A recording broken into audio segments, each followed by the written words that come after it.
നമുക്ക് ആരംഭിക്കാം.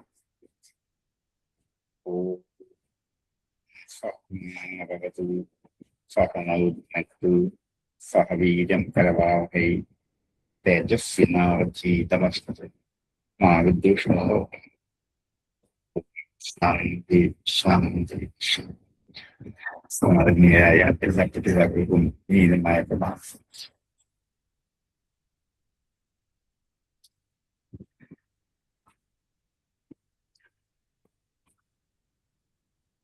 പഞ്ചമസ്കന്ധം 16-ാം അധ്യായം ശ്ലോകം 29 അല്ലേ?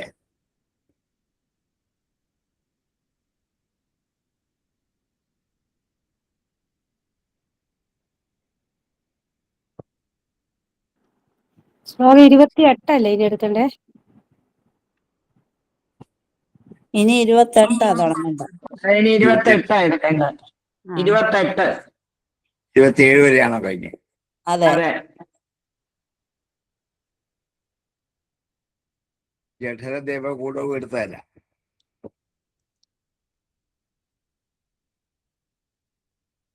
ജഠരദേവകൂടവും മീനും പൂർവേണ അഷ്ടാദശയോജന സഹസ്രം ഉദഗായതോ ദ്വിസഹസ്രം പത്തുതുംഗോ ഭവതഃ.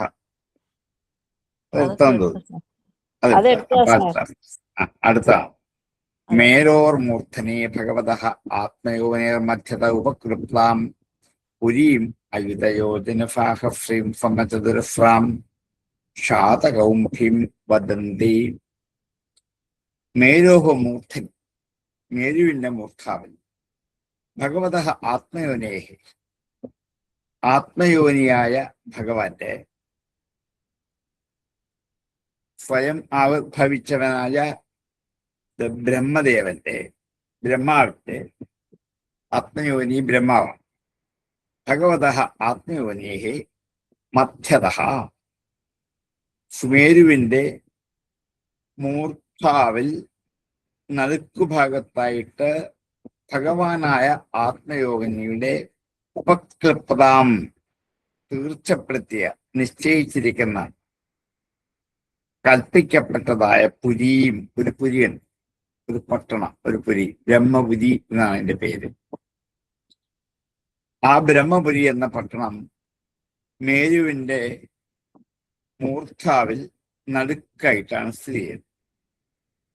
അയുധയോജന സാഹസ്രീം, അത് 1 കോടി യോജന സമചതുരമുള്ളതാണ്. അയുധയോജന സാഹസ്രീം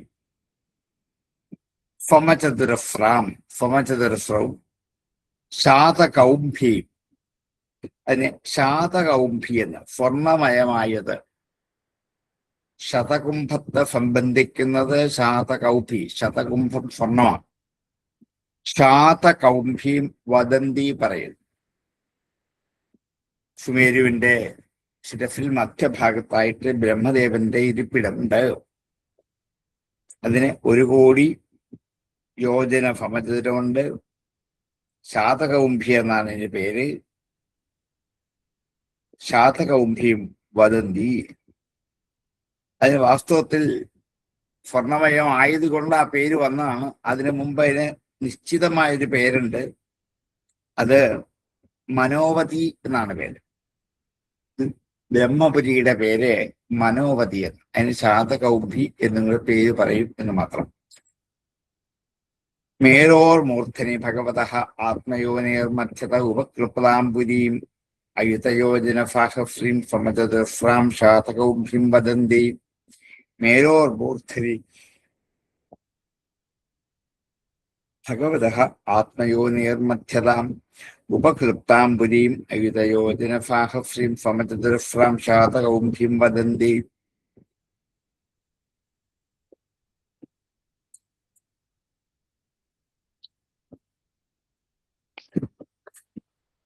ഇങ്ങനെ താമനുപരിതോ ലോകപാലാനാമഷ്ട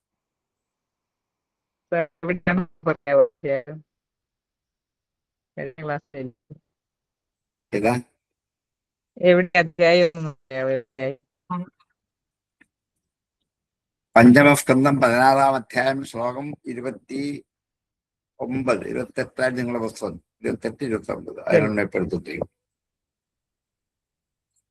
താമനുപരിതോ ലോകപാലാനാമഷ്ടാനാം യഥാദിശമധാരൂപം തുരീയമാനേനാം പുരു അഷ്ടാ ഉപകൃപ്താഹം താമനു അതിനെ പിന്തുടർന്ന് പരിത ചുറ്റുമായിട്ട് ലോകപാലാനാം അഷ്ടാനാം 8 ലോകപാലന്മാരുടെ ദിക്പാലകന്മാരുടെ യഥാദിശം ദിക്കനുസരിച്ച് യഥാരൂപം ആകൃതി അനുസരിച്ച് തുരീയമാനേന പുരു അഷ്ടാ ഉപകൃപ്താഹ അല്ലെ ബ്രഹ്മാവിന്റെ പുരിയുടെ 4 ഭാഗം. തുരീയ എന്ന് വെച്ചാൽ 4 എന്നാണ്. അപ്പൊ തുരീയമാനേന 4-1 വലിപ്പമായിട്ട് പുരവും അഷ്ടവും ഉപകൃപ്താഹ 8 പുരികൾ നിശ്ചയിച്ചിട്ടുണ്ട്. നടുക്ക് ബ്രഹ്മപുരി. അവിടെ മുതൽ കിഴക്കാദിയായ 8 ദിക്കിലായിട്ട് അഷ്ടദിക്പാലകന്മാരുടെ പുരികൾ ഉണ്ട്. അതിനെ ഇതിന്റെ 4-1 വലിപ്പമാണ് എല്ലാത്തിനും. ബ്രഹ്മപുരിയുടെ 4-1 വലിപ്പത്തിൽ അതിന്റെ ചുറ്റുമായിട്ട് 8 ദിക്കിൽ അഷ്ടദിക്പാലകന്മാരുടെ പുരിയും നിശ്ചയിച്ചിട്ടുണ്ട്. താമനുപരിതോ ലോകപാലാനാമഷ്ടാനാം യഥാദിശം യഥാരൂപം തുരീയമാനേന പുരുവഷ്ടാ ഉപകൃപ്താഹം താമനുപരിതോ ലോകപാലാനാമഷ്ടാനാം യഥാദിശം യഥാരൂപം തുരീയമാനേന പുരുവഷ്ടാ ഉപകൃപ്താഹം. 25 ലക്ഷം യോജന വരും ഓരോ പുരിക്കും. ഇന്ദ്രാദികളായ പുരികളാണ്. ഇന്ദ്രൻ, അഗ്നി, യമൻ, നിരുതി, വരുണൻ, വായു, അതേപോലെ കുബേരൻ, ഈശാനൻ. ഈ 8 പേർക്ക് 8 പുരങ്ങൾ ബ്രഹ്മപുരിയുടെ ചുറ്റുമായിട്ട് മനോവതി എന്ന ബ്രഹ്മപുരിയുടെ ചുറ്റുമായിട്ട് കിടക്കുമെന്ന്. ഇതിന്റെ പേര് ഇവിടെ പറയുന്നില്ലെങ്കിൽ വേറെ ചില പുരാണങ്ങളുടെ പേര് പറയുന്നുണ്ട്. ആ പേര് വേണമെങ്കിൽ പറയാം, ആവശ്യമുള്ളവർക്ക് എഴുതിയെടുക്കാം. ഇന്ദ്രന്റെ പുരിയുടെ പേര് അമരാവതി എന്ന്. അത് നമ്മൾ കേട്ട് ധാരാളം പരിചയമുള്ളതാണ്. കിഴക്കുള്ള ഇന്ദ്രപുരിയുടെ പേര് അമരാവതി എന്ന്. അഗ്നിപുരിയുടെ പേര് തേജോവതി എന്നാണ്.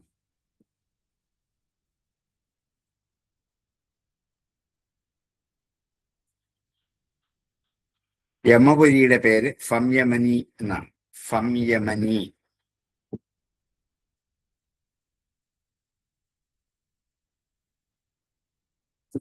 നിരുതിയുടേത് കൃഷ്ണാങ്കന. നിരുതിയുടെ പേര് കൃഷ്ണാങ്കന. വരുണന്റെ ശ്രദ്ധാവതി.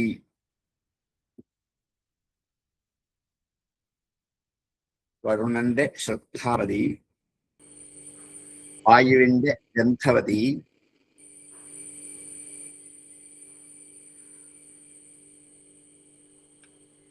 കുബേരന്റെ മഹോദയ.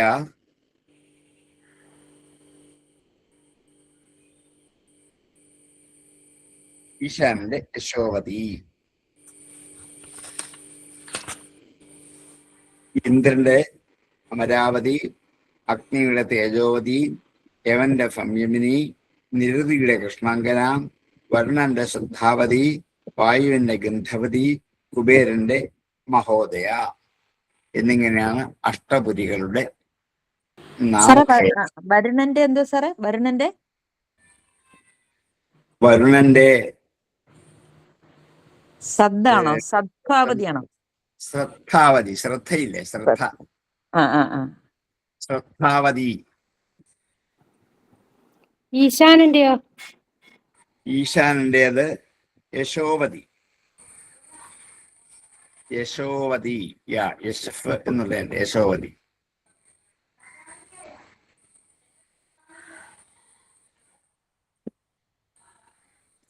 നടുക്ക് ബ്രഹ്മ. ഏതാ? ഇന്ദ്രന്റെ അമരാവതി. ഇന്ദ്രന്റെ അമരാവതി. ഇന്ദ്രന്റെ അമരാവതി, അഗ്നിയുടെ തേജോവതി, യമന്റെ സംയമിനി, നിരുതിയുടെ കൃഷ്ണാങ്കന, വരുണന്റെ ശ്രദ്ധാവതി, വായുവിന്റെ ഗന്ധവതി, കുബേരന്റെ മഹോദയ, ഈശാനന്റെ യശോവതി. നടുക്കാണ് ബ്രഹ്മപുരി. അതിന് ശാതകൗംഭി എന്ന് പേരുണ്ട്. അതുകൂടാതെ അതിന് മനോവതി എന്നൊരു പേരുണ്ട്. മനോവതി. അതിന് ചുറ്റുമായിട്ടാണ് ഇത്. ഇത്രയും പറഞ്ഞ അധ്യായം ഉപസംഹരിച്ചു. അടുത്ത അധ്യായത്തിലേക്ക് കിടക്കാം.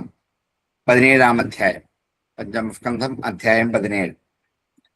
ശ്രീശുക ഉവാചാം തത്ര ഭഗവതഃ സാക്ഷാത് യജ്ഞലിംഗസ്യ വിഷ്ണോർവിക്രമതോ വാമപാദാംഗുഷ്ടനഖനഭിന്ന ഊർധ്വണ്ടകടാഹ വിവരേണ അന്തഃപ്രവിഷ്ടായ ബാഹ്യജലധാരാം തച്ചരണപങ്കജാവനേജനാരുണ കിഞ്ചിൽ കോപരഞ്ജിത അഖില ജഗത് അഖമല അപഹോപസ്പർശ ഉപസ്പർശന അമല സാക്ഷാത് ഭഗവത്പദീത്യനുപരിഷിതവചോ അഭിധീയമാനാദിമഹതാകാലേന യുഗസഹസ്രോപലക്ഷണേന ദിവോ മൂർധന്യവതാരാം. ഇത് പറയാൻ പോകുന്ന ഗംഗാവതാരത്തെ കുറിച്ചാണ്. ഗംഗ എങ്ങനെ ഭൂമിയിലേക്ക് അവതരിച്ചു വന്നു എന്ന്, ഏതൊക്കെ വഴി കൂടി വന്നു എന്ന് വിസ്തരിക്കാൻ പോവാണ്. ഈ അധ്യായത്തിലെ മുക്കാലും വിഷയം അതാണ്. തത്ര, അവിടെ, ഭഗവതഃ സാക്ഷാത് യജ്ഞലിംഗസ്യ,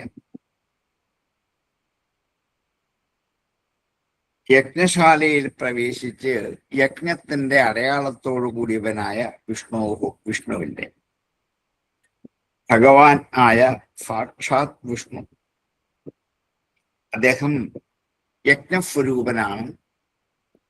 ഓരോ അംഗങ്ങളും അവയവങ്ങളും യജ്ഞത്തിന്റെ പേരിൽ അറിയപ്പെട്ടു എന്നൊക്കെ നമ്മൾ കണ്ടു കഴിഞ്ഞതാണ്.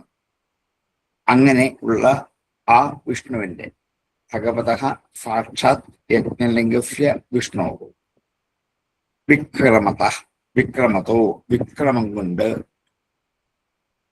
വിഷ്ണുവിന്റെ വിക്രമമുണ്ട്. വിക്രമം എന്ന് വെച്ചാൽ അളന്ന് തിട്ടപ്പെടുത്തുക എന്നൊരർത്ഥത്തിൽ ആ വാക്ക് ഉപയോഗിക്കാം. വിഷ്ണുവിന്റെ പാദം കൊണ്ട് അളന്നത് അതുകൊണ്ട് വാമനന് വിക്രമൻ എന്നൊരു പേര് വാമനന് ഉണ്ടാവാറുണ്ട്. കാരണം കാലുകൊണ്ട് അളന്നത് കൊണ്ട്. വിക്രമതോ വാമന പാദ അങ്കുഷ്ട നഖ, വിക്രമനായി തീർന്നിരിക്കുന്ന വാമനന്റെ വാമപാദ അങ്കുഷ്ടം, വാമപാദം ഇടത് കാലിന്റെ, അങ്കുഷ്ടം പെരുവിരൽ, അതിൻ്റെ നഖത്തിൽ നിന്നും നിർഭിന്നമായ പൊട്ടിപ്പുറത്തേക്ക് വന്ന ഊർധ്വ അണ്ടകടാഹ വിവരേണ, മുകളിലുള്ള അണ്ടകടാഹത്തിന്റെ ദ്വാരത്തിലൂടെ അന്തഃപ്രവിഷ്ട, അകത്തേക്ക് പ്രവേശിച്ച യാ ബാഹ്യജലധാര, യാതൊരു ബാഹ്യജലധാരയുണ്ടോ, ഭഗവാന്റെ, വിഷ്ണുവിന്റെ, യജ്ഞലിംഗനായ വിഷ്ണുവിന്റെ വിക്രമഭാവത്തിലുള്ള വിഷ്ണുവിന്റെ വാമപാദ അങ്കുഷ്ട നഖത്തിൽ നിന്നും ഇടതുകാലിന്റെ പെരുവിരലിലുള്ള ആ നഖത്തിന്റെ ഒരു വശത്തു നിന്നും പുറത്തേക്ക് പൊട്ടിപ്പുറപ്പെട്ട നിർഭിന്ന ഊർധ്വ അണ്ടകടാഹ വിവരേണ, അതിൻ്റെയൊക്കെ മുകളിലാണ് വിഷ്ണുവിന്റെ സ്ഥാനം. വിഷ്ണുവിന്റെ പാദത്തിന്റെ ആ പെരുവിരൽ നിന്നും താഴേക്ക് ഒഴുകി വന്ന് അത് ഈ അണ്ടകടാഹത്തിന്റെ അകത്തേക്ക് പ്രവേശിച്ചു. ഊർധ്വ അണ്ടകടാഹ വിവരേണ, വിവരം മാർഗം, ദ്വാരം എന്നർത്ഥം. അണ്ടകടാഹത്തിന്റെ ദ്വാരത്തിൽ കൂടി അന്തഃപ്രവിഷ്ട, ഉള്ളിൽ പ്രവേശിച്ച യാ ബാഹ്യജലധാര, യാതൊരു ബാഹ്യമായ ജലധാരയുണ്ടോ, തത്ര ഭഗവതഃ സാക്ഷാത് യജ്ഞലിംഗസ്യ വിഷ്ണോഃ വിക്രമതോ വാമ പാദ അങ്കുഷ്ട നഖ നിർഭിന്ന ഊർധ്വ അണ്ടകടാഹ വിവരേണ അന്തഃപ്രവിഷ്ടായ ബാഹ്യജലധാര തത് ചരണ പങ്കജ അവനേജന അരുണ കിഞ്ചൽക്ക ഉപരഞ്ജിത അഖില ജഗത് അഘ മല അപഹ ഉപസ്പർശന അമല സാക്ഷാത് ഭഗവത് പതി ഇതി അനുപലക്ഷിതവചോ അഭിധീയമാന അതിമഹതാകാലേന യുഗസഹസ്രോപലക്ഷണേന ദിവോ മൂർധനി അവതതാര.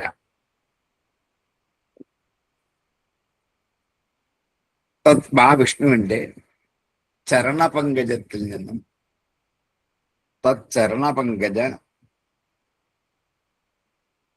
അവനേജനം, ആ വിഷ്ണുവിന്റെ ചരണപങ്കജത്തിന്റെ അവനേജനം കൊണ്ട്, അവനേജനം കഴുകുക എന്നർത്ഥം, കാല് കഴുകുന്നതിന്റെ പേരാണ്.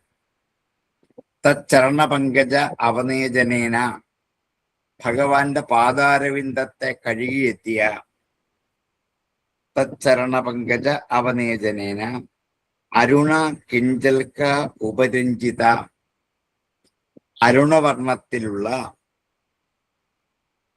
കിഞ്ചൽക്കം കേസരങ്ങളോട് കൂടിയ,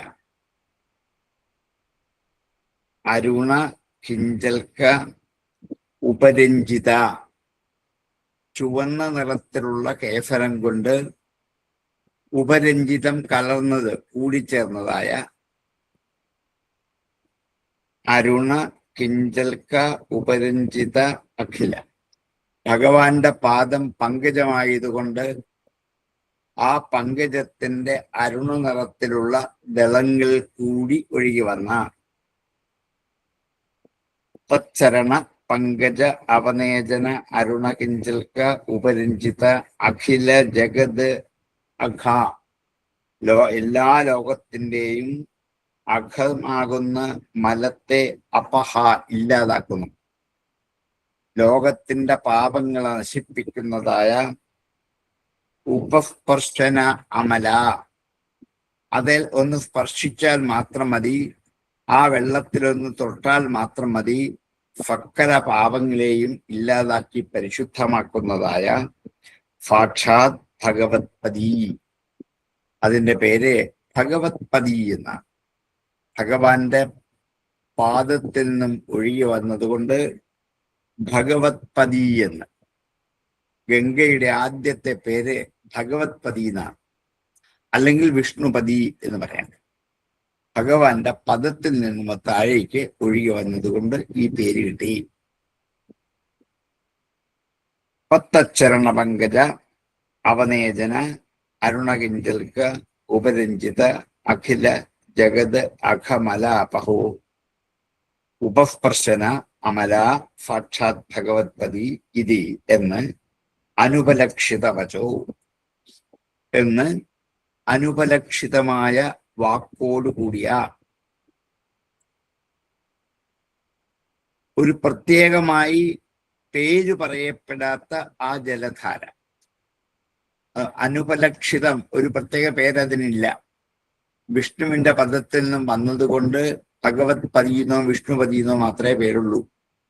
അങ്ങനെ പറയപ്പെടുന്നതായ അത് അനുപലക്ഷിതവചോ അഭിധീയമാനാം, അങ്ങനെ പറയപ്പെടുന്നതായ ആ ജലധാര. കാരണം ഇതുവരെ ആരും കണ്ടിട്ടില്ല. കണ്ടെങ്കിൽ അതിനൊരു ഉപലക്ഷണം ഉണ്ടാകുമായി. കാണാത്തത് കൊണ്ട് അനുപലക്ഷിതമാണ്. ആരാലും കാണപ്പെടാത്തത് കൊണ്ട്, ഒരു പുതുമയായതുകൊണ്ട്, ഇതുവരെ അറിയപ്പെടാതെ പോയതുകൊണ്ട് ആ ജലധാര, ഒരു പ്രത്യേക നാമത്തിൽ പറയപ്പെടുന്ന ആ ജലധാര ഭഗവത് പതീതി അനുപലക്ഷിതവചോ അഭിധീയമാന അതിമഹതാകാലേന, വളരെ കാലം കൊണ്ട്, യുഗസഹസ്ര ഉപലക്ഷണേന, 1000 ചതുരുഗങ്ങളോട് കൂടിയ കാലം, യുഗസഹസ്ര ഉപലക്ഷണേന ദിവോ മൂർധനി അവതരണം, സ്വർഗത്തിന്റെ മൂർധാവിലേക്ക്, ഉപരിതലത്തിലേക്ക് അവതാര പതിച്ചു, അവതരിച്ചു, ഇറങ്ങി വന്നു.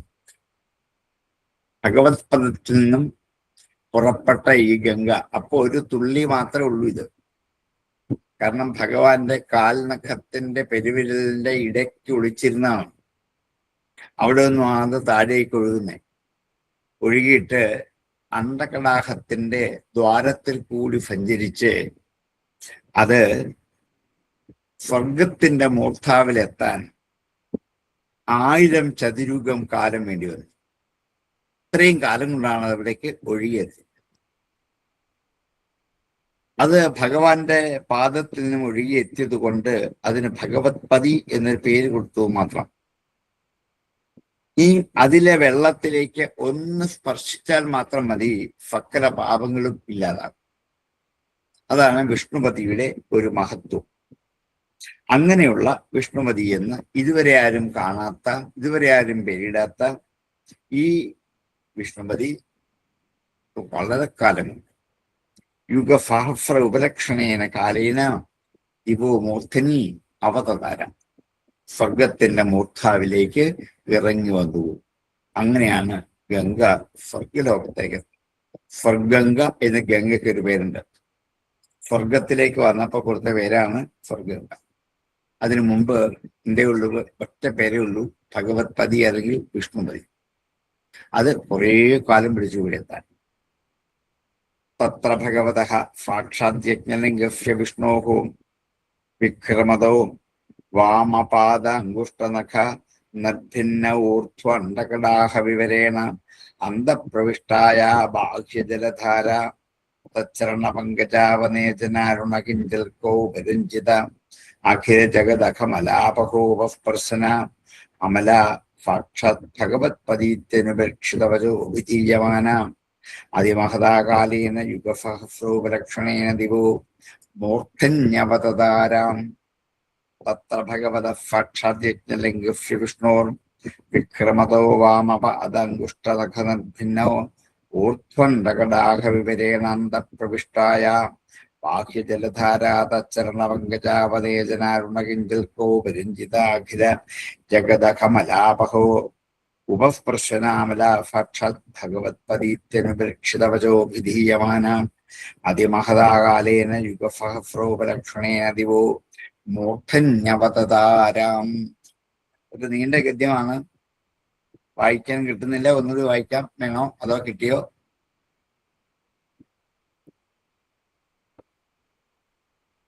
സാർ ഒന്നുകൂടെ. ഇത്തിരി വിഷമമുള്ളതാണ് വായിക്കാനത്. പല പ്രാവശ്യം വായിച്ചു. ഞാൻ പദച്ഛേദം ചെയ്തിടത്തൊക്കെ നിങ്ങൾക്കൊരു കോമ ഇട്ട് നിർത്താം. അവിടെ മാത്രം നിർത്താവുന്ന മാത്രമേ ഉള്ളൂ. ശ്വാസം കിട്ടുന്നിടം വരെ ഓരോ വാക്കുകൾ പറയാം. ഇല്ലെങ്കിൽ അവിടെ നിർത്തിയിട്ട് അടുത്ത വാക്കുകൾ എടുക്കാം. ഇങ്ങനെ സാവധാനത്തിൽ പോയെങ്കിൽ ഇത് മുഴുവൻ വായിക്കാൻ പറ്റുള്ളൂ. തത്ര ഭഗവതഃ സാക്ഷാത് യജ്ഞലിംഗസ്യ വിഷ്ണോർ വിക്രമതോ വാമപാദാങ്കുഷ്ട നഖനദ്ഭിന്ന ഊർധ്വണ്ഡകടാഹ വിവരേണ അന്തഃപ്രവിഷ്ട യാ ബാഹ്യജലധാരാം തച്ചരണ പങ്കജാവനേജന അരുണകിഞ്ചൽക്കോപരഞ്ജിത അഖില ജഗദഖമലാപഹ ഉപസ്പർശന അമല സാക്ഷാത് ഭഗവത്പദീത്യനുപലക്ഷിതവചോ അഭിധീയമാന അതിമഹതാകാലേന യുഗസഹസ്രോപലക്ഷണേന ദിവോ മൂർധന്യവതതാരാം. തത്ര ഭഗവതഃ സാക്ഷാത് യജ്ഞലിംഗസ്യ വിഷ്ണോർ വിക്രമതോ വാമപാദാങ്കുഷ്ടനഖ നിർഭിന്ന ഊർധ്വണ്ഡകടാഹ വിവരേണ അന്തഃപ്രവിഷ്ടായ ബാഹ്യജലധാരാം തച്ചരണ പങ്കജാവനേജനാരുണകിഞ്ചൽക്കോ വിരഞ്ജിത അഖില ജഗദഖമലാപഹോ ഉപസ്പർശനാമല സാക്ഷാത് ഭഗവത്പദീത്യനുപരീക്ഷിതവചോ വിധീയമാന അതിമഹതാകാലേന യുഗസഹസ്രോപലക്ഷണേന ദിവോ മൂർധന്യവതതാരാം. ഇവിടെ കൂടെ നിൽക്കുകയാണോ സാറ്? രണ്ട് വാക്കുകൂടെ ഉണ്ടല്ലോ, യത്തത് വിഷ്ണുപദമാഹു എന്നും കൂടെ ചേർത്ത് ആ ഒരു വാചകത്തിലുണ്ടല്ലോ. അത് എന്റെ പുസ്തകത്തിൽ അടുത്ത വരിയില്ല. ഞങ്ങളുടെ ആ ഒറ്റ വാചകത്തിലാണ് നിൽക്കുന്നത്. അതിപ്പോ ഞാൻ പറയാൻ പോവാം. തീരുന്നത് അവിടെയല്ലേ തീരുന്നേ? യത്തത് വിഷ്ണുപദമാഹു എന്നാണോ തീരുന്നത്? തീരുകയല്ലോ, ഇത് ഗദ്യമാണ്, തീരുന്നില്ല. പിന്നെ നമ്മൾ ഇടയ്ക്ക് എവിടെയെങ്കിലും സോപ്പ് ഇടുന്ന ശ്ലോകം പോലെ തീരുന്നതല്ല, ഇല്ല, നീണ്ടതാണ്. പിന്നെ ഇവിടെ ഇടയ്ക്ക് അവരെ ഓരോ സ്റ്റോപ്പ് വരുന്നത് അവതാരാന്നുള്ള സ്റ്റോപ്പാണ്. അവതരിച്ചു എന്ന് അവിടെ വേണമെങ്കിൽ നിർത്താം. അതുകൊണ്ടാണ് അവിടെ നിർത്തി അടുത്തതിലേക്ക് പോയതുകൊണ്ട. ഇനിയും അടുത്തത് പോയാൽ ഒരു 4-5 വരി കഴിഞ്ഞാൽ നിർത്താൻ പറ്റുള്ളൂ. അപ്പൊ നിങ്ങളുടെ പുസ്തകത്തിൽ ഞാൻ കണ്ടെന്ന് വെച്ചാൽ അവിടെ നിർത്താൻ നമുക്ക് പറ്റത്തില്ല. ശരി. ആ അവതാര പൂർണ്ണക്രിയയാണ്. അവിടെ നിന്നു, അവതരിച്ചു, അവിടെ നിർത്താം. അടുത്ത വരിയുടെ ചേർത്തേ നിർത്താവൂ ഞങ്ങളെ പുസ്തകത്തിനാന്ന് പറഞ്ഞ കാര്യമില്ല. അതിനാണ് നമ്മൾ പഠിക്കുന്നത്.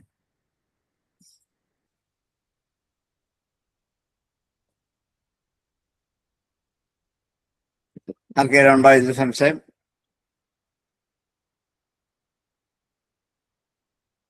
ഒരു ഇല്ല സാർ. 4-5 ആവർത്തി വായിച്ചിരിക്കണം. അതോ ഇല്ല, സംശയമില്ല, മനസ്സിലായി. 4-5 ആവർത്തി വായിച്ചുറപ്പിക്കണം, എന്നാലേ കിട്ടുള്ളൂ. ഓക്കെ. എത്തത് വിഷ്ണുപദമാഹു, അവിടെയാണോ നിർത്തിയേക്കുന്നത്? പിന്നെ അടുത്ത നമ്പർ ആയിട്ട് ഒന്നാം. ആഹുഹൂന്ന്. ആഹുഹു അവിടെ നിർത്തിയോ? നിർത്തി. എന്നിട്ട് അത് ഒന്നാമത്തത്. പിന്നെ അടുത്തത് എത്ര ഹവാവ. അതെ. എത്തത് വിഷ്ണുപദമാഹു എത്ര ഹവാവ വീരവ്രത ഔത്താനപാതി പരമഭാഗവതോ അസ്പം കുലദേവതാചരണ അരവിന്ദോദകമിതി യാം അനുഭവനം ഉത്കൃഷ്യമാണ ഭഗവത് ഭക്തിയോഗേന ദൃഢം വിദ്യമാന അന്തർഹൃദയ ഔത്കണ്ഠ്യ വിവശാമീലിതല ലോചന യുഗള കുട്മള വിഗളിതാമല ബാഷ്പകലയാഭിവ്യജ്യമാന രോമപുളകോധുനാവി പരമാദരേണ ശിരഫ വിഭക്തി. യത് തത് വിഷ്ണുപദം ആഹു, അവിടെയും വേണമെങ്കിൽ നിർത്താം, അത്ര വേണ്ടു. യത് തത് വിഷ്ണുപദം ആഹു, യാതൊന്നാണോ അതിനെ വിഷ്ണുപദം എന്ന് വിളിക്കുന്നു, അല്ലെങ്കിൽ വിഷ്ണുപതി എന്ന് വിളിക്കുന്നു. അതിനെ ഭഗവത് പതി എന്ന് പറഞ്ഞതുപോലെ വിഷ്ണുപതി എന്ന്, അതുകൊണ്ട് വിഷ്ണുപദമാണ് എന്ന് ഈ സ്വർഗലോകത്തിലേക്ക് വന്നു പതിച്ച ഗംഗയ്ക്ക് പേര്. എത്ര ഹവാവ, യാതൊരു സ്ഥാനത്തിലാണോ, എത്ര ഹവാവ വീരവ്രതനായ ഔത്താനപാദിഹി ഉത്താനപാദന്റെ പുത്രനായ ധ്രുവൻ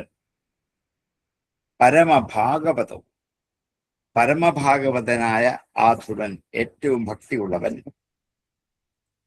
അസ്പംകുലദേവത ചരണാരവിന്ദോദകമിതി, ഞങ്ങളുടെ കുലദേവതയായ ഭഗവാന്റെ ചരണാരവിന്ദ ഉദകമാണ്, പാദാംബുജത്തിൽ നിന്നും ഒഴുകിയെത്തിയ വെള്ളമാണ് എന്ന്. എത്തത് വിഷ്ണുപദമാഹു വരെ നിർത്താം, അടുത്തത് നിർത്താൻ പറ്റില്ല. എത്ര ഹവാവ അവിടെ നിർത്താം. വീരവ്രത ഉത്താനപാതി പരമഭാഗവതോ കുലദേവത ചരണ അരവിന്ദോദകം ഇതി, അത്രയും ഒന്നിച്ചേ പോകാനേ പറ്റുള്ളൂ.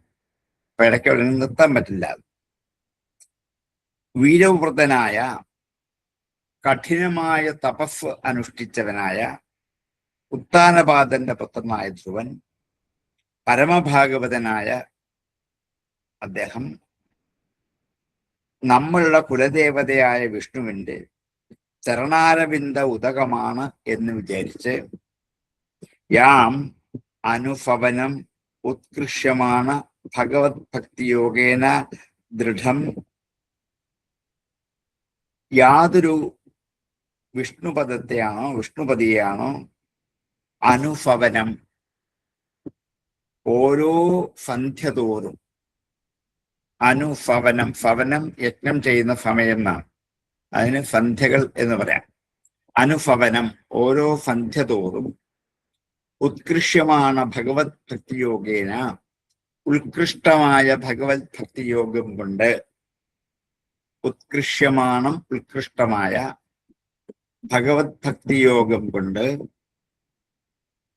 ദൃഢം ക്ലിദ്യമാന അന്തർഹൃദയ, ശക്തിയോടുകൂടി ഭൃഷമായും ക്ലിദ്യമാനം ക്ലേശിക്കുന്ന,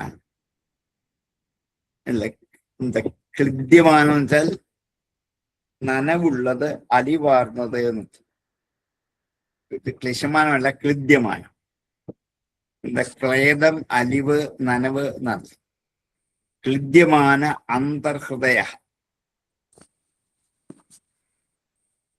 ഭഗവാന്റെ ഭക്തിയോഗത്തോടു കൂടി ഉള്ളിൽ നനവുള്ളതാണ്, കാരുണ്യമുള്ളതാണ് ഉള്ള്.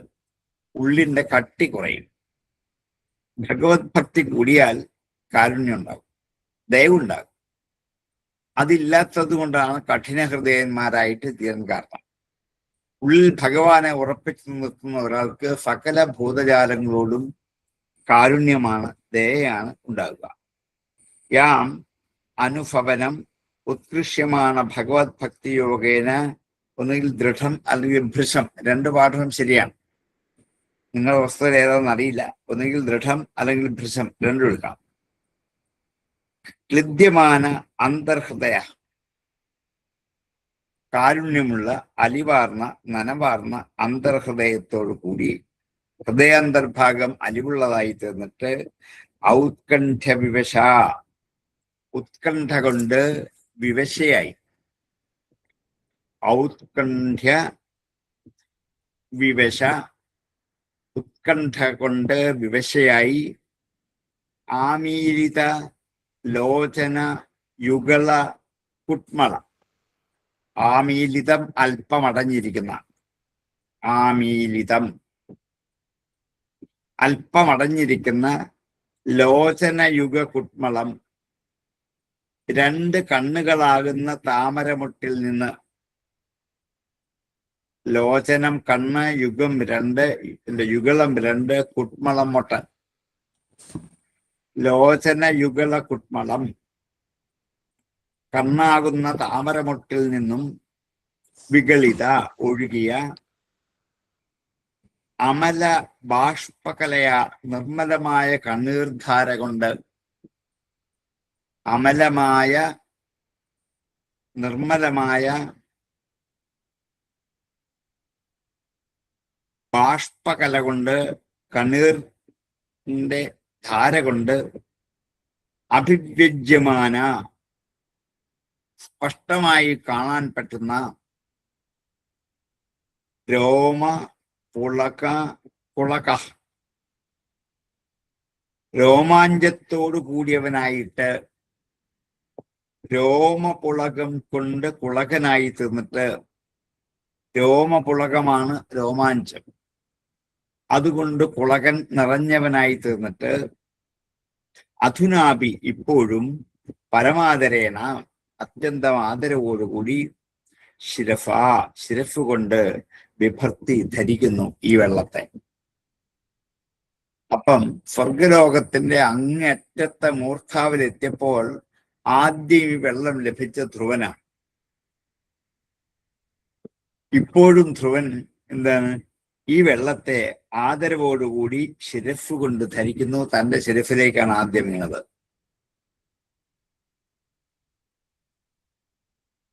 തത്, യാതൊരു സ്ഥാനമാണോ അത്, അതിനെ വിഷ്ണുപദം അതിനെ വിഷ്ണുപദം എന്ന് വിളിക്കപ്പെടുന്നു. ശിരഫ വിഭക്തി, ശിരഫ് കൊണ്ട് ധരിക്കുന്നുവോ അതിനെയാണ് വിഷ്ണുപദം എന്ന് നമ്മൾ ഇതുവരെ പറഞ്ഞത്. അപ്പം ഈ ഭഗവത് പതി എന്നറിയപ്പെടുന്ന 1000ഓളം ചതുരുഗങ്ങൾ കൊണ്ട് ഒഴുകി സ്വർഗലോകത്തിന്റെ മൂർധാവിലെത്തി നിന്ന ഈ ഗംഗ ഗിരവൃതനായ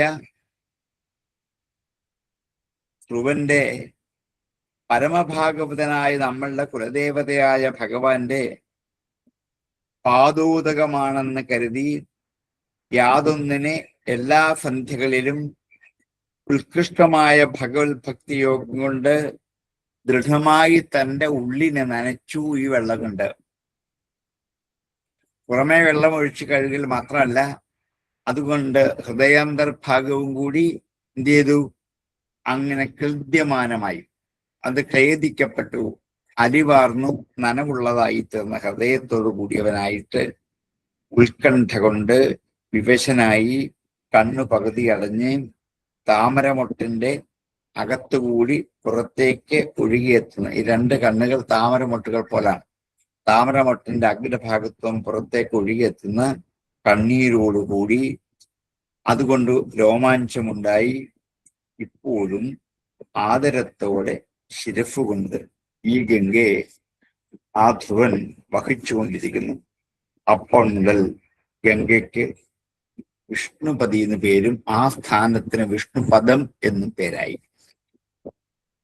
പിന്നെ ധ്രുവപദമെന്നും വിഷ്ണുപദമെന്നും ഒക്കെ വിളിക്കാം.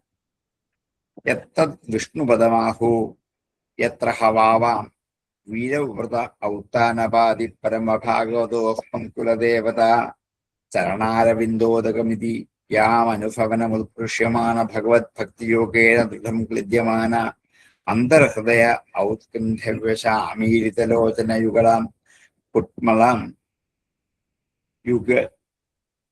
യുഗളകുട്മള വികളിത അമലബാഷ്പകലയാ അഭിവിദ്യമാന രോമപുളകോധുനാഭി പരമാദരേണ ശിരഫാ ബിഭർത്തി യത്തത് വിഷ്ണുപദമാഹു യത്ര ഹവാവാം വീരവ്രത ഔത്താനപാതി പരമഭാഗവതോ അസ്മത്കുലദേവത ചരണാരവിന്ദോദകം ഇതി യാം അനുഭവനം ഉത്കൃഷ്യമാണ ഭഗവത് ഭക്തിയോഗേന ദൃഢം ഹൃദ്യമാന അന്തർഹൃദയ ഔത്കണ്ഠ്യവിവശ ആമീലിതലോചന യുഗള കുട്മള വികളിത അമലബാഷ്പകലയ അഭിവിദ്യമാന രോം പുളകുളകോ അധുനാഭി പരമാദരേണ ശിരഫാ ബിഭർത്തി യത്തത് വിഷ്ണുപദമാഹു യത്ര ഹവാവ വീരവ്രത ഔത്താനപാതി പരമഭാഗവതോ അസ്മത്കുലദേവത ചരണാരവിന്ദോദകമിതി യാമനുഭവനമുത്കൃഷ്യമാണ ഭഗവത് ഭക്തിയോഗേന ദൃഢം ക്ലിദ്യമാന അന്തർഹൃദയ ഔത്കണ്ഠ്യവിവശ ആമീലിതലോചന കുട്മള വികളിതാമല ബാഷ്പകലയാഭിവിദ്യമാന രോമപുളകുളകോധുനാവി പരമാദരേണ ശിരഫാ ബിഭർത്തി യത്തത് വിഷ്ണുപദമാഹു യത്ര ഹവാവ വീരവ്രത ഔത്താനപാതി പരമഭാഗവതോ അസ്മത്കുലദേവതാ ചരണാരവിന്ദോദകമിതി യാമനുഭവനമുത്കൃഷ്യമാണ ഭഗവത് ഭക്തിയോഗേന ദൃഢം ഗൃദ്യമാന അന്തർഹൃദയ ഔത്കണ്ഠ്യവശാമീലിതലോചനയുഗളാം കുട്മള വികളിതാമല ബാഷ്പകലയാഭിവിദ്യമാന രോമപുളകോ അധുനാഭി പരമാദരേണ ശിരഫാ ബിഭർത്തി. കിട്ടിയോ? സംശയമുണ്ടോ? നിങ്ങളെ വായിക്കണോ? കറക്റ്റായി സാർ.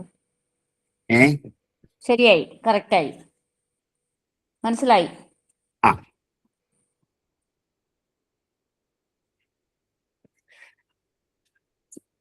തതഃ സപ്ത ഋഷയസ്തത്പ്രഭാവാഭിജ്ഞാ യാം നനു തപസ ആത്യന്തികേ സിദ്ധിരേതാവതി ഭഗവതി സർവാത്മനി വാസുദേവേ അനുപരത ഭക്തിയോഗലാഭേന ഏവ വീക്ഷിത അന്യാർത്ഥ ആത്മഗതയോ മുക്തിമിവാ ആഗതാം മുമുക്ഷവൈവ സ്വബഹുമാനമദ്യാപി ജലാചൂടേരുദ്വഹന്തി. തതഃ അനന്തരം സപ്ത ഋഷയഃ സപ്തർഷിമാർ തത് അതിന്റെ പ്രഭാവ അഭിജ്ഞ അതിന്റെ മഹത്വം അറിഞ്ഞവരായി സപ്തർഷിമാർ.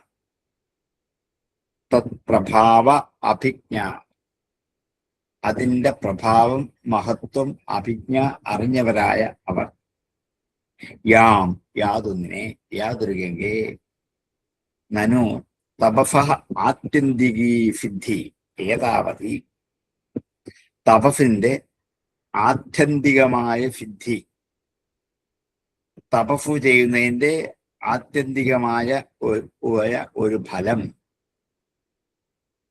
ഏതാവതി ഇത്രമാത്രമാണെന്ന് ഭഗവതി സർവാത്മനി വാസുദേവേ സർവാത്മാവായ വാസുദേവ ഭഗവാനിൽ ഭഗവതി ഭഗവാനിൽ സർവാത്മനി എല്ലാവരുടെയും ആത്മസ്വരൂപമായ ഭഗവാനിൽ വാസുദേവേ വാസുദേവനിൽ അനുപരത ഭക്തിയോഗ ലാഭേന അനുപരതമായ നിരന്തരമായ ഉപരതിയില്ലാത്ത വിട്ടുപോരാത്ത നിരന്തരമായ ഭക്തിയോഗേന ഭക്തിയോഗം കൊണ്ട് ഭക്തി യോഗ ലാഭേന ഭക്തിയോഗത്തിന്റെ ലബ്ധി കൊണ്ട് ലാഭം കൊണ്ട് ഏവ ഉപേക്ഷിത അന്യ അർത്ഥാത്മകതയാ.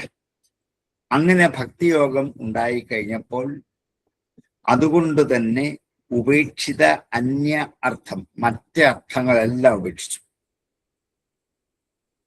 സകല വസ്തുക്കളോടും എന്താണ് ഉപേക്ഷയുണ്ടായി. അപേക്ഷ ഭഗവാന്റെ ഭക്തിയിൽ മാത്രം. ഭക്തിയോഗം ദൃഢമായി ഉണ്ടായിക്കഴിഞ്ഞാൽ മറ്റെല്ലാത്തിനോടും വിരക്തി ഉണ്ടാകും, മറ്റെല്ലാത്തിനെയും ഉപേക്ഷിക്കാൻ സാധിക്കും. വാസുദേവേ അനുപരത ഭക്തിയോഗ ലാഭേന ഏവ ഉപേക്ഷിത അന്യ അർത്ഥ ആത്മകതയാ. അന്യാർത്ഥങ്ങളെ ഉപേക്ഷിച്ചിട്ട് ആത്മഗതിയോട് കൂടിയവനായിട്ട്,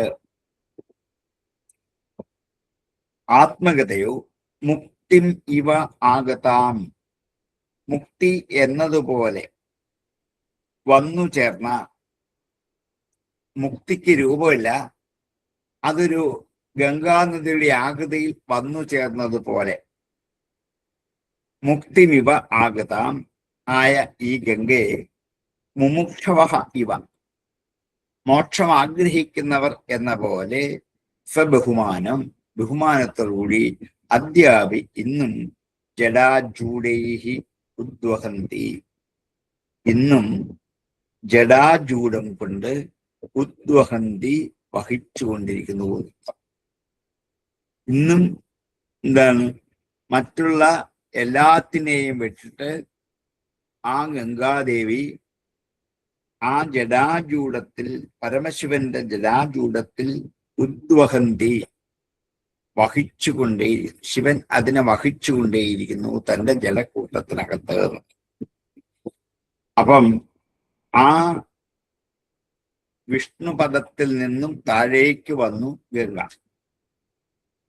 വന്നപ്പോഴാണ് ഗംഗയുടെ മഹാത്മ്യം അറിഞ്ഞ സപ്തർഷിമാരെ എല്ലാത്തിൻ്റെയും ആത്മസ്വരൂപനായിരിക്കുന്ന ഭഗവാനിൽ ഭക്തി ഉണ്ടാവാൻ ഇത് മാത്രമേ ഉള്ളൂ വഴി എന്ന് നിശ്ചയിച്ചിട്ട് ബാക്കി എല്ലാ അർത്ഥങ്ങളെയും എന്ത് ചെയ്തു?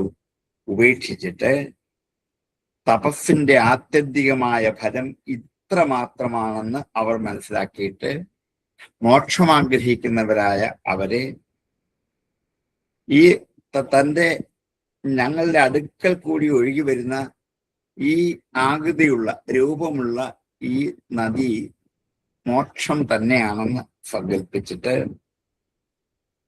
അവരുടെ ജഡാകലാപങ്ങൾ കൊണ്ട് അതിലേക്ക്, ജഡാകലാപമാണ് ശിവന്റെ, സപ്തർഷിമാരുടെ ജഡാകലാപത്തിൽ അതിനെ താങ്ങി നിർത്തിയിരുന്നത്. അടുത്ത സ്ഥാനം ആദ്യം ഇതിന് വിഷ്ണുപതി എന്നാണ് പേര്. വിഷ്ണുപദത്തിന് ഒഴുകി വന്ന് അതിനെ സ്വർഗലോകത്തിന്റെ മൂർധാവിൽ, സ്വർഗലോകത്തിന്റെ മൂർധാവിൽ ധരിച്ചു. അവള് ധരിച്ചിട്ട് ആരാണ്? ധ്രുവനാണ്. അപ്പൊ അതിനെ ധ്രുവപദം അല്ലെങ്കിൽ ധ്രുവപതി എന്നൊരു പേര് വന്നു. അവിടെ നിന്നും താഴേക്ക് വന്നപ്പോഴാണ് സപ്തർഷിമാർ ഇതിനെ കണ്ടത്. അവർ ബഹുമാനപൂർവ്വം ഇതിനെ ആദരിച്ചു.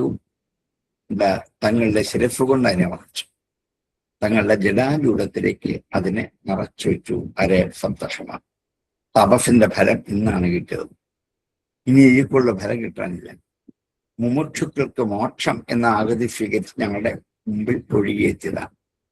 ഇതിൽ ഓരോ സന്ധ്യകളിലും എന്താണ് അതിൽ മുങ്ങിക്കുളിച്ച് സന്ധ്യാവന്ദനം ചെയ്തു കഴിഞ്ഞാൽ പിന്നെ അമലമായ ഭക്തി ഭഗവാനിലേക്ക് ഉണ്ടാകും.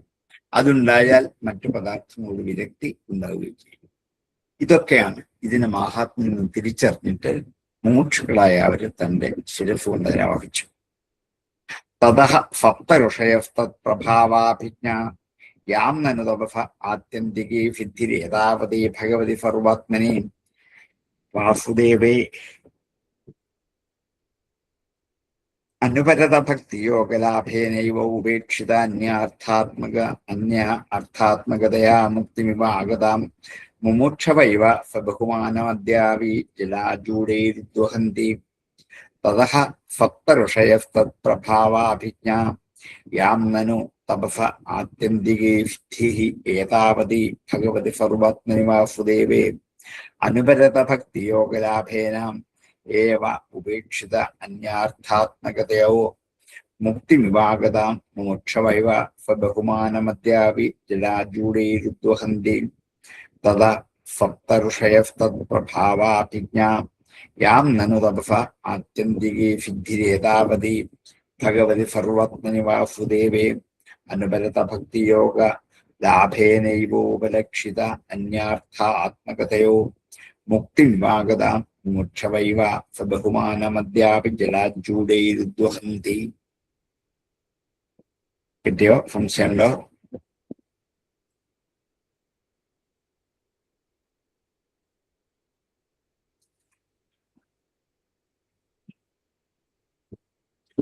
കിട്ടി സാറേ. തതോ അനേക സഹസ്രകോടി വിമാനാനീകപങ്കുല ദേവയാനേന അവതരന്തി ഇന്ദുമണ്ഡലാം ആവാര്യ ബ്രഹ്മസദനേ നിപതതി. തതഃ അവിടെ നിന്ന് അനേക സഹസ്രകോടി വിമാന അനീകപങ്കുല, അനേക സഹസ്രകോടിയാണ്, 1000 കോടി അനേകങ്ങളാ. അപ്പൊ എണ്ണം ഇല്ലാന്ന്, കോടിക്കോടി എന്നൊക്കെ നമ്മൾ പറയില്ലേ, അങ്ങനെയുള്ള വിമാന സമൂഹത്തോടു കൂടിയ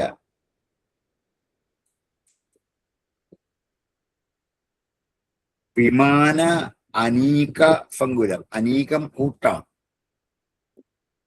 വിമാന അനീകം വിമാനക്കൂട്ടം, ഫങ്കുലം കൂടിച്ചേർന്ന ദേവയാനേന, ദേവമാർഗത്തിൽ കൂടി, യാനം മാർഗം വഴിയാണ്, ദേവയാനേന അവതരന്തി ഇറങ്ങി വന്നിട്ട് ഇന്ദുമണ്ഡലം ആവാര്യ, ചന്ദ്രമണ്ഡലത്തെ നനച്ചിട്ട്, ആവാര്യ വെള്ളം കൊണ്ടൊന്ന് ആക്കിയിട്ട്, അങ്ങനെയാണ് ചന്ദ്രന് തണുപ്പ് കിട്ടാൻ കാരണമായത് എന്ന് പറയും. ഇന്ദുമണ്ഡലം ആവാര്യ ബ്രഹ്മസദനേ നിപതതി, അവിടെ നിന്നും ബ്രഹ്മലോകത്തിലേക്ക് വന്നു വീഴുന്നു.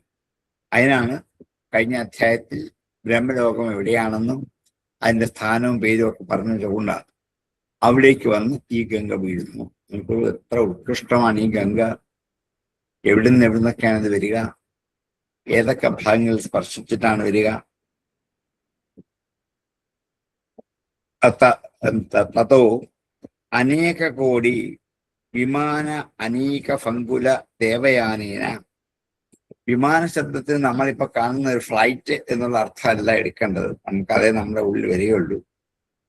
വിമാനം വിശിഷ്ടമായ മാനം, ആകാശം എന്നുള്ള അർത്ഥം. അപ്പം അനേകം ആകാശ സമൂഹത്തോടു കൂടിയ ദേവമാർഗത്തിൽ കൂടി എന്നർത്ഥം. അവിടെ വിമാനത്തിൽ കൂടിയല്ല ഇത് വന്നത്. പിന്നെന്താണ്? ആകാശത്തിന്റെ ഓരോ ഭാഗത്തിലും നിറഞ്ഞു തുളുമ്പി താഴേക്ക് ഒഴുകി വന്നതാണ്. അനേക സഹസ്രകോടി വിമാന അനേക ഫങ്കുല ദേവയാനേന, ദേവമാർഗത്തിലൂടെ അവതരന്തി ഇറങ്ങി വന്ന് ഇന്ദുമണ്ഡലത്തെ നനച്ചിട്ട് ബ്രഹ്മസദനത്തിലേക്ക് വന്നു വീഴുന്നു.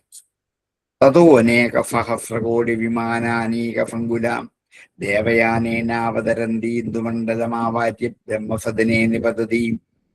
തതോ അനേക സഹസ്രകോടി വിമാന അനേക ഫങ്കുല ദേവയാനേന അവതരന്തി ഇന്ദുമണ്ഡലമാവാര്യ ബ്രഹ്മസദനേ നിപതതി. തത്ര ചതുർത്ഥാഭിദ്യമാന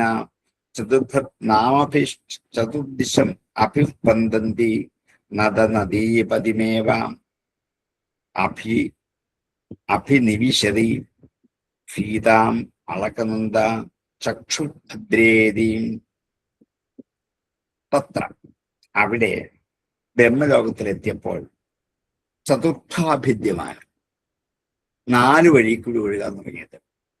ചതുർത്ഥ 4ആയിട്ട് വേർപിരിഞ്ഞിട്ട്, ചതുർഭിഹി നാമഭി 4 പേരും സ്വീകരിച്ചിട്ട്, ചതുർദിശം അഭിസ്പന്ദന്തി 4 ദിക്കിലേക്ക് ഒഴുകിയത്. ബ്രഹ്മലോകത്തിലെത്തിയപ്പോൾ ആ ഒന്നായിരുന്ന ഗംഗ 4 കൈവഴികളായിട്ട് 4ആയിട്ട് വേർപിരിഞ്ഞ് 4 ദിക്കിലൂടെ ഒഴുകി. കിഴക്ക്, തെക്ക്, പടിഞ്ഞാറ്, വടക്ക് 4 ദിക്കിലൂടെ ഒഴുകി. അപ്പൊ അതിന് 4 പേരും ഉണ്ടായി. ചതുർദശ ദിശം അഭിസ്പന്ദന്തി, 4 ദിക്കിൽ കൂടി ഒഴുകുന്നവളായിട്ട്, അഭിസ്പന്ദന്തി ഒഴുകുന്നവളായിട്ട്, നദ നദീപതി, നദങ്ങളുടെയും നദികളുടെയും പതി സമുദ്രം. നദം നദി എന്ന് 2 പേരുണ്ട്. ചെറിയ പുഴകൾക്കാണ് നദം എന്നും വലിയ പുഴകൾക്ക് നദി എന്നൊക്കെയാണ് പേര് പറഞ്ഞുകൊണ്ടിരുന്നത്. ഇപ്പൊ എല്ലാം ഒന്നായതുകൊണ്ട് ആർക്കും അറിയില്ല. നദ നദീപതി, 2ന്റെയും പതിയാണ് സമുദ്രം. നദ നദീപതിമേവ അഭിനിവിശതി, അവിടേക്ക് ഒഴുകിയെത്തുന്നു. അഭിനിവിശതി, അവിടേക്ക് പ്രാപിക്കുന്നു. അപ്പോഴതിന് സീത, അളകനന്ദ, ചക്ഷുഹു, ഭദ്ര എന്ന് 4 പേരായി. സീത, അളകനന്ദ, ചക്ഷുഹു, ഭദ്ര എന്നിങ്ങനെ 4 പേരിലെ 4 ദിക്കിൽ കൂടി ഇത് ഒഴുകാൻ തുടങ്ങി. തത്ര ചതുർത്ഥാഭിദ്യമാന ചതുർഭർനാമഭിശ്ചതുർദിശം അഭിസ്പന്ദന്തി നദ നദീപതിമേവ അഭിനിവിശതി സീത അളകനന്ദ ചക്ഷുർഭദ്രേതി. തത്ര ചതുർത്ഥാഭിദ്യമാന ചതുർഭർനാമഭിശ്ചതുർദിശം അഭിസ്പന്ദന്തി നദ നദീപതിമേവ അഭിനിവിശതി സീത അളകനന്ദ ചക്ഷുർഭദ്രേതി. തത്ര ചതുർത്ഥാഭിദ്യമാന ചതുർഭർനാമഭിശ്ചതുർദിശം അഭിസ്പന്ദന്തി നദ നദീപതിമേവ അഭിനിവിശതി സീത അളകനന്ദ ചക്ഷുർഭദ്രേതി എന്നിങ്ങനെ ഇനിയും ഈ 4 വഴികളായിട്ടൊഴുകിയ ആ ഗംഗയുടെ 4 പേരും ഏതൊക്കെ വഴി ഒഴുകി എവിടെ എത്തിച്ചേർന്നുവെന്നും വിസ്തരിച്ച് പറഞ്ഞിട്ട് അതിലെ ഒരു കൈവഴിയാണ് ഹിമവാനിലേക്ക് എത്തിച്ചേർന്നതെന്നും നമുക്ക് ലഭിച്ചതെന്നും ഇങ്ങനെ പറയാൻ വേണ്ടി ഗംഗയുടെ ഉൽപ്പത്തി മുതൽ പറഞ്ഞു വന്നാണ്. തൽക്കാലം ഇവിടെ ഉപസംഹരിക്കാം. ആർക്കെങ്കിലും സംശയം ഉണ്ടെങ്കിൽ ചോദിക്കാം. ഉണ്ടെങ്കിൽ അടുത്ത ക്ലാസ്സിലാണ്.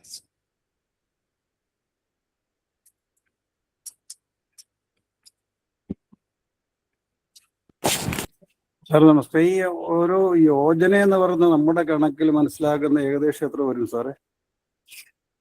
നമ്മൾ മൈൽ എന്നൊക്കെ പറയല്ലേ, കിലോമീറ്റർ മൈൽ എന്നൊക്കെ പറയും ഇല്ലേ? അതിലെ നമുക്ക് ഏകദേശം എത്ര ദൂരം മനസ്സിലാക്കാം. പണ്ട് എന്താ ഈ വെളിപ്പാടുന്നോ അല്ലെങ്കിൽ എന്ന് പറയുന്നത് പോലെ ചിലതിനകത്ത് 8 മൈൽ യോജന എന്നൊക്കെയുള്ള വിശദീകരണം കേട്ടിട്ടുണ്ട്. അതാ പറഞ്ഞേ. ഇന്നത്തെ ഭാഷയിൽ 6 കിലോമീറ്റർ പറയാം. ശരി ശരി ശരി ഒരു യോജന. ശരി ശരി.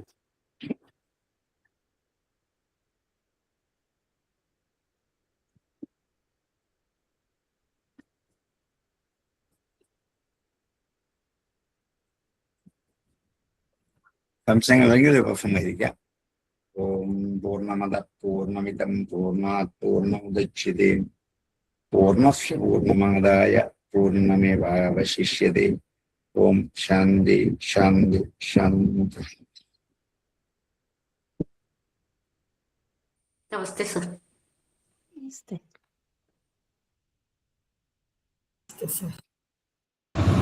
നമസ്തേ സർ.